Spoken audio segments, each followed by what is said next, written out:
Pimax ne cesse de surprendre et, la semaine dernière, une nouvelle mise à jour logicielle est arrivée, ce qui, pour beaucoup d'entre nous, est un événement majeur. Et je veux dire vraiment majeur. Tout d'abord, nous avons eu deux versions différentes de fonctionnalités de mise à l'échelle GPU, FSR et NIS, c'est-à-dire AMD Fidelity Fix Super Resolution et NVIDIA Image Scaling. Nous avons également obtenu une fonction d'accentuation ou de netteté qui améliore considérablement la qualité et la clarté globale de l'image en VR. Et ça, c'est vraiment important et je vais vous le montrer dans un instant. Mais ce n'est pas tout. Nous avons enfin obtenu les réglages manuels des paramètres des vues quadruples lors de l'exécution de jeux et simulateurs compatibles avec le rendu FOV dynamique en vue quadruple intégré de Pimax. Ce n'est pas seulement une grande mise à jour pour les joueurs occasionnels qui souhaitent de meilleures performances en VR, mais c'est peut-être encore plus important pour les amateurs de simulation de vol et de course qui exigent une fidélité visuelle encore plus élevée et des options de personnalisation des performances supplémentaires. Jusqu'à présent, je n'ai fait qu'effleurer le sujet, donc ce ne sera pas une analyse complète de chaque fonctionnalité, mais je vais vous montrer quelques exemples de la façon dont, en seulement quelques clics, vous pouvez transformer un jeu VR d'une expérience saccadée à une expérience VR parfaitement fluide, et ce, sans presque sacrifier la qualité d'image. Alors allons-y. Du moins plus tôt cette semaine, cette mise à jour n'était pas encore disponible via les mises à jour automatiques dans Pimax Play, donc j'ai dû la télécharger et l'installer manuellement. Une fois téléchargée et installée, vous verrez les nouvelles options dans la catégorie Jeux des paramètres. Une chose à retenir est que l'upscaling GPU et la netteté ne peuvent pas être utilisés en même temps. En fait, le scaling GPU possède ses propres curseurs de netteté intégrés. Si l'upscaling est activé, l'accentuation de la netteté est automatiquement désactivée. Si vous commencez par activer la netteté, elle sera désactivée dès que vous activerez le scaling GPU. Le rendu FOV dynamique en vue quadruple, y compris ces nouveaux curseurs, peut être utilisé simultanément avec le scaling GPU ou la netteté. Quoi qu'il en soit, commençons par examiner l'upscaling GPU et je vais vous donner quelques exemples de ses performances. En choisissant soit FSR soit NIS, vous pouvez opter pour des pré-réglages ou personnaliser les vôtres. Le mode qualité vous offre évidemment un équilibre optimal prédéfini entre de meilleures performances et la qualité visuelle, en conservant autant que possible la fidélité visuelle d'origine et la résolution. C'est donc ce que j'ai décidé de tester dans les exemples suivants. J'ai commencé par lancer le simulateur de course Le Mans Ultimate. Vous vous souvenez peut-être de ma précédente vidéo sur le Mans Ultimate ici sur la chaîne YouTube de Pimax et à quel point j'ai eu du mal à atteindre 90 images par seconde. Après de nombreux jours à tâtonner, j'ai fini par faire tourner Le Mans avec une qualité de rendu Pimax Play à 0,75, obtenant une excellente qualité d'image à 90 images par seconde sur ma RTX 490 et la Pimax Crystal Super. C'est ce sur quoi je m'étais finalement arrêté. Mais maintenant, je voulais voir si la fonction d'upscaling pouvait réellement m'aider à faire tourner la qualité de rendu à 0, la résolution optimale, tout en atteignant 90 images par seconde dans le simulateur. Après tout, faire tourner la qualité de rendu à 0 fait vraiment une différence significative, offrant moins d'effets d'escalier, plus de définition et plus de clarté, surtout à longue distance. Sans l'upscaling activé, en gardant simplement mes réglages précédents, la qualité de rendu à 0 ne me donnait qu'une moyenne d'environ 60 images par seconde, ce qui est, à mon avis, totalement injouable dans un simulateur de course, à moins d'ajouter le Smart Smoothing dans l'équation dont je ne suis pas vraiment fan. Maintenant, en activant l'upscaling FSR en mode qualité, j'ai instantanément obtenu une moyenne de 80 images par seconde, tandis que la qualité d'image est tout à fait comparable à ce qu'elle est sans l'upscaling FSR activé. Personnellement, je n'ai constaté aucune dégradation de l'image et c'était clairement bien meilleur et plus net que lorsque j'utilisais une qualité de rendu à 0,75, ce que j'utilisais jusqu'à présent pour faire tourner le Mans Ultimate. Donc, passer de 60 images par seconde à 80 images par seconde en un clic, c'est environ 33% d'amélioration des performances, ou disons au moins plus de 30% d'augmentation du taux de rafraîchissement, ce qui est vraiment impressionnant. Ensuite, je suis passé à l'upscaling d'image NVIDIA. Là encore, j'ai utilisé le pré-réglage qualité et boum, Soudainement, le Mans Ultimate atteignait 90 images par seconde. C'était parfaitement fluide à 90 images par seconde la plupart du temps. Je pouvais voir quelques baisses à 88 voire 85 images par seconde, mais c'est un énorme gain que l'on observe ici, environ 50%. Oui, 50% d'augmentation des performances par rapport à avant.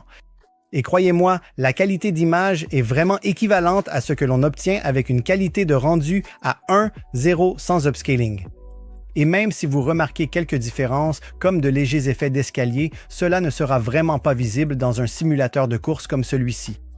Avec quelques petits ajustements supplémentaires, je peux assurément le faire tourner de manière stable et fluide à 90 images par seconde avec la clarté exceptionnelle du cristal, de superbes graphismes et pratiquement aucun effet d'escalier.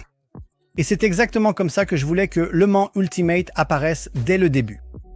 Maintenant, mon deuxième exemple est Half-Life, Alyx, et je sais ce que vous pensez. C'est un jeu bien optimisé qui peut tourner de façon fluide sur presque n'importe quel matériel ou configuration VR.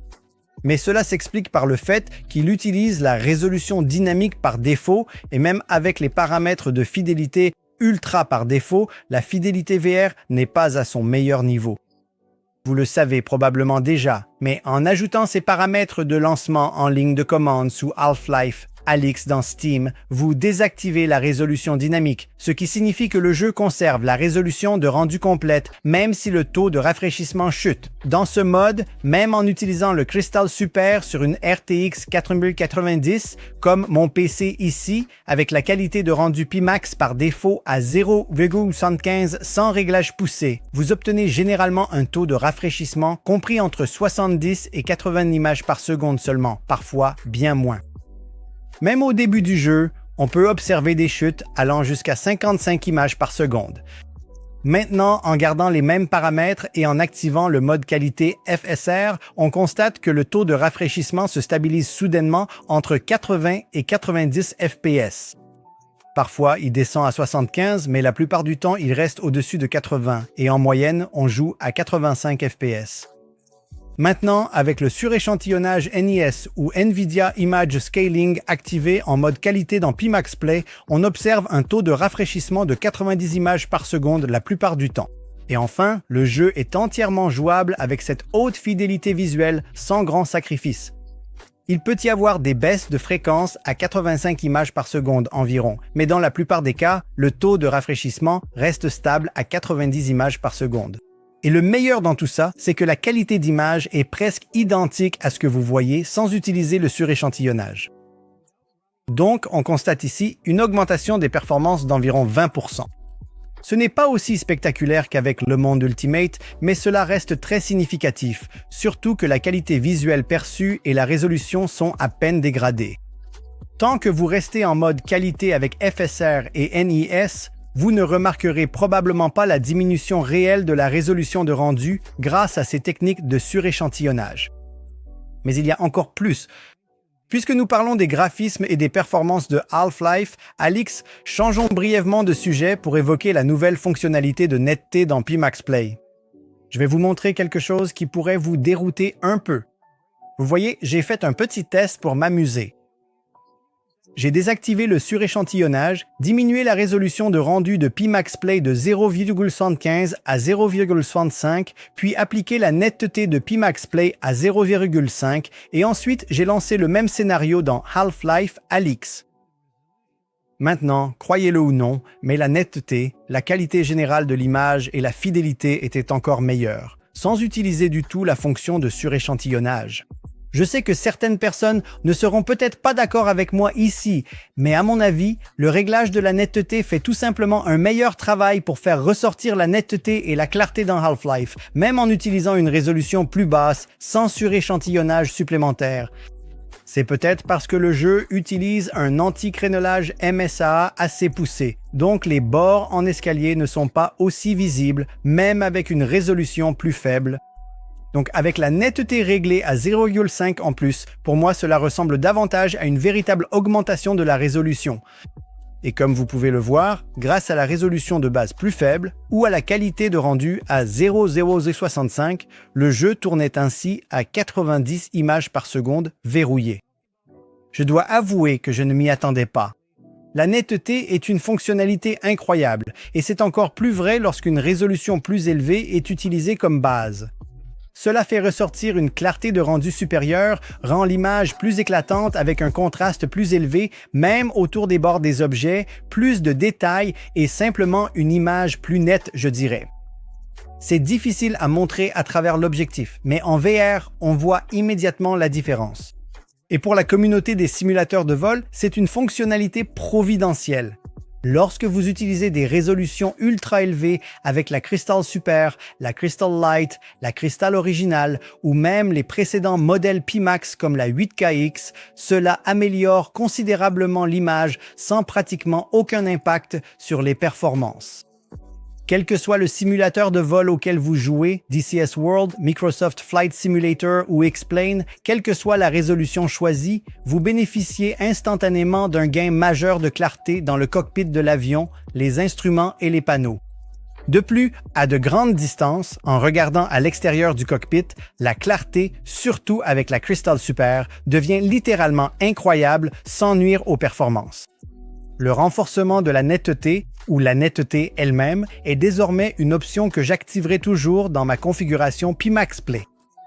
Pour conclure, parlons maintenant des nouveaux paramètres de personnalisation dans Pimax Play pour le rendu fauvé dynamique à 4 vues. Nous pouvons désormais affiner la zone de regard du DFR, c'est-à-dire la zone fovéale. Nous pouvons également définir la résolution de la zone de regard et de la zone de vision périphérique. À titre d'exemple rapide, lorsque j'utilisais DCS World ou Digital Combat Simulator, qui prend en charge les vues quadruples avec une qualité de rendu Pimax Play à 1,0, je n'avais jamais réussi auparavant à atteindre 90 images par seconde sur ma RTX 4090. Même en vol libre, avec les vues quadruples, j'étais essentiellement bloqué à 70 ou 75 images par seconde, quoi que je fasse. C'est pourquoi j'utilisais toujours une qualité de rendu à 0,75 ou 0,8 peut-être comme résolution de base dans Pimax Play. Maintenant, après avoir ajouté la fonction de netteté à 0,6 et bidouillé les nouveaux réglages des vues quadruples, j'arrive à atteindre une stabilité d'environ 90 images par seconde dans DCS World avec une qualité de rendu à 1,0, ce qui est tout simplement incroyable sur le Crystal Super. Je ne peux pas vous montrer le nombre d'images par seconde dans cette capture car les vues quadruples intégrées de Pimax Play ne fonctionnent pas en même temps que la superposition OpenXR Toolkit. Mais je peux au moins dire que ça tourne maintenant à 90 images par seconde et que c'est plus beau que jamais. C'est tout simplement incroyable, vraiment. Avec ces 3 ajouts à Pimax Play, je pense que c'est probablement la plus grande mise à jour logicielle que Pimax ait jamais réalisée. Et, chose amusante, c'est sorti de nulle part. C'était littéralement un lancement furtif. C'est complètement fou. Je ne connais aucune autre entreprise de VR qui propose ces fonctionnalités pour leurs casques, surtout gratuitement. Un grand bravo à Pimax pour leurs efforts.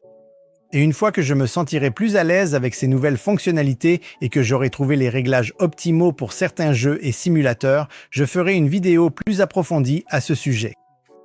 D'ici là, je vous recommande vivement de mettre à jour Pimax Play vers la dernière version et d'essayer par vous-même. Vous serez surpris de voir à quel point cela améliore votre expérience VR, aussi bien visuellement qu'en termes de performance. Merci d'avoir regardé, les amis. On se retrouve dans la prochaine vidéo.